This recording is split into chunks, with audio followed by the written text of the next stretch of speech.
ఈరోజు రేవంత్ సర్కారు తెలంగాణ సమాజాన్ని తెలంగాణ బీసీ సమాజాన్ని యావత్ నిట్టనిలున మోసం చేసినటువంటి తీరు ఏదైతే ఉందో దాన్ని పూర్తి స్థాయిలో ఖండిస్తా ఉన్నాం.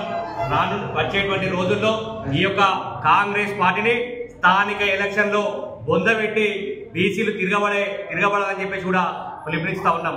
ఈరోజు సుమారుగా 40 లక్షల మంది బీసీ జనాభాను ఉన్నటువంటి జనాభాను ఈరోజు సచ్చిన జనాభా కింద లెక్కగట్టి లేని జనాభాను అగ్రవర్ణాలకు ఉన్నటువంటి జనాభాను పెద్దదిగా చేసి చూపేటువంటి తీరు ఎస్సీ ఎస్టీ బీసీ మైనార్టీలందరూ గమనించాలి. ఈరోజు గత ప్రభుత్వంలో కేసీఆర్ గారి నాయకత్వంలో 51% బీసీ జనాభా చూపెట్టడంతో పాటు అట్లాగే 10% మైనార్టీకి సంబంధించినటువంటి వాళ్ళను కూడా చూపెట్టడం జరిగింది. అంటే సుమారు 60%. దాన్ని ఈరోజు ఈ 42%లోనే ఈ 10% ముస్లిం మైనార్టీ జనాభాను తీసుకొచ్చి కూడా కలిపి ఈరోజు బీసీలకు తీరని అన్యాయం చేస్తున్నటువంటి పార్టీ ఏదైనా ఉందంటే అది కాంగ్రెస్ పార్టీ అని చెప్పేసి సుస్పష్టంగా కనిపిస్తా ఉంది.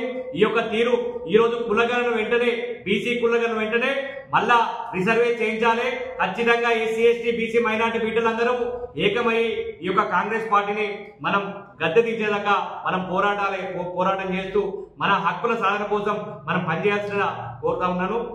దాంతో పాటుగా ఈరోజు మన గొంతుగా వినిపించినట్టయితే మనని అట్టడు స్థాయిలో తొక్కేటువంటి ప్రమాదం ఉంది. కాబట్టి ఈరోజు ఎస్సీ సోదరులు కూడా ఒక 2% జనాభాను తక్కువ పెట్టారు. సుమారు గత ప్రభుత్వంలోనే కేసీఆర్ గారి ప్రభుత్వంలోనే 14 లక్షల పెళ్లిళ్ళు జరిగినాయి.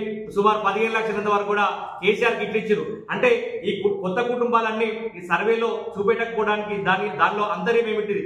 ఈరోజు బీసీ జనాభాను తక్కువ చేసి చూపెట్టడానికి దీనిలో అంతర్యం ఏంటిదని చెప్పేసి ప్రజలు ఆలోచన చేయాల్సిన అవసరం ఉందని చెప్పేసి కూడా తెలియజేస్తున్నారు.